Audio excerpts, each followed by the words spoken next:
महाराष्ट्रात सोलार पंपामुळे खरंच धोका वाढतोय का? की सोशल मीडियावर भीती जास्त पसरते? नमस्कार शेतकरी बांधवांनो, तुम्ही पाहत आहात आदित्य मराठी अपडेट.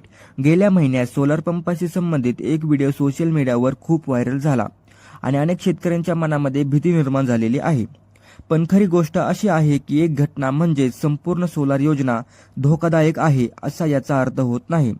अजूनही हजारो शेतकरी सुरक्षितपणे सोलार पंप वापरून शेती करत आहेत.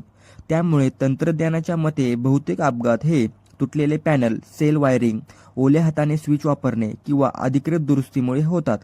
त्यामुळे घाबरण्यापेक्षा जास्त सावध राहणे महत्त्वाचं आहे.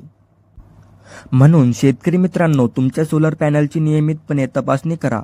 कंट्रोल बॉक्स कोरड्या आणि सुरक्षित जागी ठेवा आणि कोणतीही समस्या दिसली तर अधिकृत कंपनीला संपर्क करा. अफवावर विश्वास ठेवू नका, कारण सध्या सोलार पंप योजना बंद झाली आहे अशी कोणतीही अधिकृत माहिती नाही.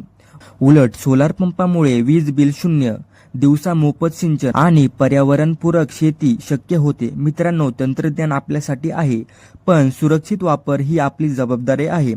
योग्य माहिती घ्या, काळजी पाळा आणि इतर शेतकरी बांधवांपर्यंत ही माहिती नक्की शेअर करा. धन्यवाद.